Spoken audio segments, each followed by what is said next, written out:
ನಮ್ಮ ಕನ್ನಡ ಚಿತ್ರರಂಗಕ್ಕೆ ಒಂದು ದೊಡ್ಡ ಮಟ್ಟದ ಲಾಸ್ ಅಂತ ಹೇಳ್ಬೋದು ಅವ್ರೀಗ ಜೈಲಲ್ಲಿರೋದು. ಯಾಕಂದ್ರೆ ದರ್ಶನ್ ಸರ್ ಸಿನಿಮಾಗಳು ಅವರಿಗೆ ಆದಂತಹ ಒಂದು ಫ್ಯಾನ್ ಬೇಸ್ ಇದೆ. ಜೊತೆಗೆ ಬಹಳಷ್ಟು ಕೊಡುಗೆಯನ್ನ ಕೊಟ್ಟಿದ್ದಾರೆ ಕನ್ನಡ ಚಿತ್ರರಂಗಕ್ಕೆ. ಇದ್ರ ಬಗ್ಗೆ ಏನ್ ಹೇಳ್ತೀರಿ sir?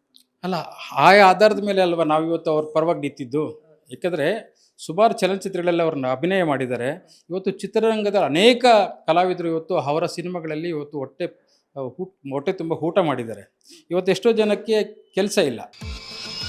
For business and personal promotions in Suman TV Kannada, please contact 9686376663. ಯಾಕಂದರೆ ಎಷ್ಟೋ ಚಲನಚಿತ್ರಗಳು ಇವತ್ತು ಚಿತ್ರೀಕರಣವಾದರೂ ಸಹ ಆ ಒಂದು ಅಬ್ಬರಕ್ಕೆ, ಆ ಒಂದು ಮಟ್ಟಕ್ಕೆ ಯಾವುದು ಚಿತ್ರಗಳು ಬರ್ತಾ ಇಲ್ಲ. ಇಂತಹ ನಟರನ್ನು ಬೇಕಾಗಿ ಎಲ್ಲೋ ರಾಜಕೀಯ ನಾಯಕರು ಇರ್ಬೋದು ಅಥವಾ ಕಲಾವಿದರು ಎಲ್ಲೋ ಒಂದು ಮೇಲ ಒತ್ತಡದಲ್ಲಿ ಅವರನ್ನು ಸಿಗಿಲಿಸುವಂಥ ಕೆಲಸ ಮಾಡಿದ್ದಾರೆ. ಅದೇ ಆಗಿದ್ರೆ ನಿಜಕ್ಕೂ ಇದರ ವಿರುದ್ಧ ಮತ್ತೊಮ್ಮೆ ತಿರುಗಿ ಬೀಳ್ತೀವಿ ನಾವು. ಬಟ್ ದರ್ಶನ್ ಸರ್ ವಿಚಾರವಾಗಿ ಒಂದಷ್ಟು ಪ್ರತಿಭಟನೆಗಳು ಏನು ಹಮ್ಮಿಕೊಳ್ತಾರೆ. ಯೂಶಲಿ ಅಲ್ಲಿ ಲಾಠಿ ಚಾರ್ಜ್ಗಳು ನಡೆಯುತ್ತೆ ಅಥವಾ ಕಲ್ಲು ತೂರಾಟಗಳು, ಎಸೆತಗಳೆಲ್ಲ ನಡೆಯುತ್ತೆ. ಸೊ ಮುಂದಿನ ದಿನಗಳಲ್ಲಿ ತಾವು ಈ ಥರದ ಪ್ರತಿಭಟನೆಗಳನ್ನು ಇನ್ನೂ ಮುಂದುವರಿಸಬೇಕು ಅಂತ ಅಂದ್ಕೊಂಡಿದ್ದೀರಾ ಹೇಗೆ? ಅಲ್ಲ, ಈಗ ಆತರಿಗೆ ತೊಂದರೆ ಆದರೆ ಮಾತ್ರ ನಾವು ಸುಮ್ಮನೆ ಯಾರು ಕೂತ್ಕೊಳ್ಳೋದಿಲ್ಲ. ಅನಾವಶ್ಯಕವಾಗಿ ನಾವು ಪ್ರತಿಭಟನೆಗಳಿಗೆ ಕರೆ ಕೊಡಲಿಕ್ಕೆ ಸಾಧ್ಯ ಇಲ್ಲ. ಯಾಕಂದರೆ ಅದು ನ್ಯಾಯಾಂಗದ ತನಿಖೆಯಲ್ಲಿ ಇರಬೇಕಾದ್ರೆ ಆತ ಬಂಧನದಲ್ಲಿರಬೇಕಾದಾಗ ನಾವು ಇದೆಲ್ಲ ಅನಾವಶ್ಯಕವಾಗಿ ಮಾಡಲಿಕ್ಕೆ ಮುಂದೆ ಹೋಗೋದಿಲ್ಲ. ಆದರೆ ಎಲ್ಲೋ ಒಂದು ಕಡೆ ಈ ವಕೀಲರುಗಳು ಅಲ್ಲಿನ ಇದು ತನಿಖಾಧಿಕಾರಿಗಳು ಮಾಡಿರ್ತಕ್ಕಂಥ ಅನ್ಯಾಯದ ವಿರುದ್ಧ ಜನತೆಗೆ ತಿಳಿಸಿದವಾಗ ನಾವು ಅದರ ವಿರುದ್ಧ ಬಂದಿದ್ದೀವಿ ಅಷ್ಟೇ. ಇನ್ನು ದರ್ಶನ್ ಸರ್ ಅವರು ಹೊರಗಡೆ ಬಂದ ಮೇಲೆ ನಿಮ್ದು ಏನಾದರೂ ಬೇರೆ ಥರದ ಪ್ಲಾನ್ಸ್ಗಳೇನಾದ್ರು ಇದನ್ನ ಸರ್ ನಿಮ್ಮ ಸಂಘಟನೆಗಳಿಂದ ಏನಾದರೂ? ನಾವು ಏನು ದರ್ಶನ್ ನೋಡಬೇಕು ಅಥವಾ ದರ್ಶನ್ ಹೋಗಿ ತಪ್ಕೋಬೇಕು ಆ ಥರದ್ದು ಯಾವುದೂ ಇಲ್ಲಮ್ಮ. ಒಬ್ಬ ನಟನಿಗೆ ಅನ್ಯಾಯ ಆಗಿದೆ, ಅನ್ಯಾಯ ಆಗ್ತಾ ಇರೋದನ್ನು ಖಂಡಿಸಿದ್ದೀವಿ. ಯಾರು ಖಂಡಿಸಿಲ್ಲ ಅಂದರೆ ನಟ ಎಲ್ಲೋ ಒಂದು ಕಡೆ ಒಬ್ಬ ಒಳ್ಳೆ ನಟ, ಅವನು ತಪ್ಪು ಮಾಡಿದನೋ ತಪ್ಪು ಮಾಡಿಲ್ವೋ ಗೊತ್ತಿಲ್ಲ, ಒಬ್ಬ ಒಳ್ಳೆ ನಟ ಜೈಲಲ್ಲಿ ಕೊಳಿಬಾರ್ದೆಂಬಂತಹ ಉದ್ದೇಶದಿಂದ ಈ ಹೋರಾಟಕ್ಕೆ ಕರೆ ಕೊಟ್ಟಿದ್ವಿ. ಈ ಹೋರಾಟಕ್ಕೆ ಎಷ್ಟು ದೊಡ್ಡ ಮಟ್ಟದಲ್ಲಿ ಒಂದು ಬೆಂಬಲ ಸಿಕ್ತಂದರೆ ನನಗೆ ಅಷ್ಟು ದೊಡ್ಡ ಮಟ್ಟದಲ್ಲಿ ಅವರ ಅಭಿಮಾನಿಗಳಿರ್ಬೋದು, ಹೋರಾಟಗಾರರಿರ್ಬೋದು, ಸ್ವಯಂ ಪ್ರೇರಿತರಾಗಿ ನಾವು ಬರ್ತೀವಿ, ನಾವು ನಿಮಗೆ ಬೆಂಬಲ ಕೊಡ್ತೀವಿ, ನಮ್ಮ ಫೋಟೋ ಹಾಕಿ ನಮ್ಮನ್ನು ಆಹ್ವಾನ ಮಾಡಿ ಈ ಥರ ಎಲ್ಲ ಹೇಳಿರ್ತಕ್ಕಂಥದ್ದು ನೋಡಿದ್ರೆ ನಿಜಕ್ಕೂ ಆತನ ಬೆಳವಣಿಗೆ ಯಾರು ಸಹಿಸಲಾಗದಂಥವ್ರು ಅವರನ್ನು ಈ ಮಟ್ಟಕ್ಕೆ ದೂಡಿದ್ದಾರೆ ಅಂತ ನಾವು ಅಂದ್ಕೊಳ್ತೀವಿ. ಇನ್ನು ದರ್ಶನ್ ಸರ್ ರಿಲೀಸ್ ಆಗ್ತಾರೆ, ಇನ್ನೊಂದು 2 ತಿಂಗಳಲ್ಲಿ ರಿಲೀಸ್ ಆಗ್ತಾರೆ ಅಂತ ಕೆಲವರು ಹೇಳ್ತಾ ಇದ್ದಾರೆ.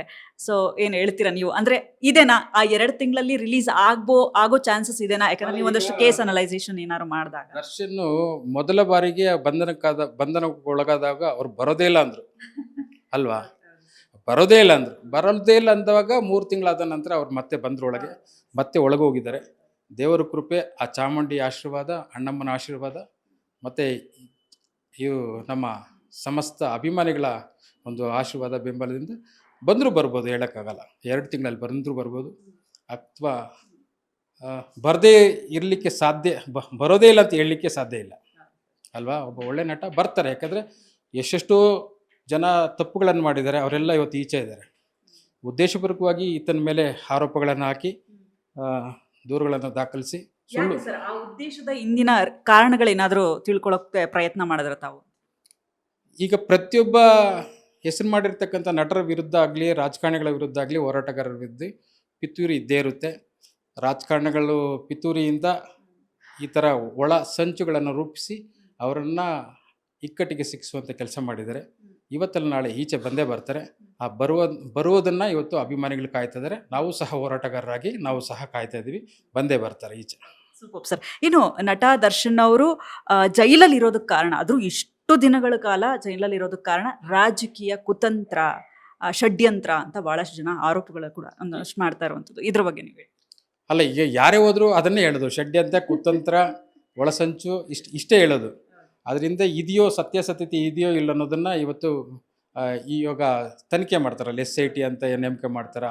ಆ ಥರ ಇದು ಏನಾದರೂ ನೇಮಕ ಮಾಡಿದಾಗ ಇದೆಲ್ಲ ಒಳಸಂಚುಗಳು ಇವತ್ತೆಲ್ಲ ನಾಳೆ ಎಲ್ಲವೂ ಸತ್ಯಾಸತ್ಯಗಳು ಬಯಲಿಗೆ ಬಂದೇ ಬರುತ್ತೆ. ಅಲ್ಲಿವರೆಗೂ ನೀವು ಕಾದು ನೋಡಬೇಕು. ಯಾಕಂದರೆ ನ್ಯಾಯಾಂಗದಲ್ಲಿ ಇರೋದ್ರಿಂದ ನಾವೇನು ಮಾತಾಡೋಕ್ಕಾಗಲ್ಲ.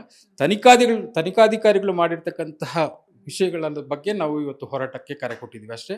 ಅದು ಈಗಾಗಲೇ ಗೃಹ ಇಲಾಖೆಯ ಮೇಲಧಿಕಾರಿಗಳ ಗಮನಕ್ಕೆ ಹೋಗಿರುತ್ತೆ, ಗೃಹ ಸಚಿವರ ಗಮನಕ್ಕೆ ಹೋಗಿರುತ್ತೆ, ಸಾಧ್ಯವಾದರೆ ನಮ್ಮ ಮುಖ್ಯಮಂತ್ರಿಗಳ ಗಮನಕ್ಕೆ ಹೋಗಿರುತ್ತೆ. ಇದರ ಬಗ್ಗೆ ಯಾವ ರೀತಿ ಕ್ರಮ ತಗೊಳ್ತಾರೆ ಆ ಕೂಡಲೇ ಅಧಿಕಾರಿಗಳನ್ನ ಬಂಧಿಸಬೇಕು. ಆಮೇಲೆ ನ್ಯಾಯಾಂಗ ತನಿಖೆಗೆ ಒಳಪಡಿಸಬೇಕು. ಸಾಧ್ಯವಾದರೆ ಸೇವೆಯಿಂದ ಅಮಾನತುಗೊಳಿಸಬೇಕು. ಇಷ್ಟೇ ನಮ್ಮ ಬೇಡಿಕೆ. ಹಾಗಾದರೆ ರೇಣುಕಾಸ್ವಾಮಿ ಫ್ಯಾಮಿಲಿಗೆ ಆದಂತಹ ಅನ್ಯಾಯದ ಬಗ್ಗೆ ಏನು ಹೇಳ್ತೀರಾ ಸರ್? ರೇಣುಕಾಸ್ವಾಮಿ ಬಗ್ಗೆ ಕುಟುಂಬದಲ್ಲಿ ಆಗಿರ್ತಕ್ಕಂಥದ್ದು ನಿಜಕ್ಕೂ ನಾವ್ಯಾರೂ ಸಹ ಅದನ್ನು ಊಹಿಸಲಿಕ್ಕೆ ಸಾಧ್ಯ ಇಲ್ಲ. ಯಾಕಂದರೆ ಪ್ರತಿಯೊಂದು ಕುಟುಂಬದಲ್ಲೂ ಹೆಣ್ಣು ಅನ್ನೋದು ಇರ್ತಾರೆ, ಮಕ್ಕಳನ್ನು ಇರ್ತಾರೆ, ತಂದೆ ತಾಯಿ ಅಂತ ಇರ್ತಾರೆ. ಆ ನೋವು ಅವರಿಗೆ ಆ ಭಗವಂತ ಭರಿಸುವಂಥ ಶಕ್ತಿ ಅವ್ರು ಕೊಡಲಿ. ಒಂದು ವೇಳೆ ದರ್ಶನ್ನಿಂದ ಏನಾದರೂ ತೊಂದರೆ ಆಗಿದ್ದರೆ ಆ ಕುಟುಂಬಕ್ಕೆ ಮುಂದೊಂದು ದಿನ ಸಹಾಯವಾಗಿ ನಿಂತ್ಕೊಳ್ಳಿ.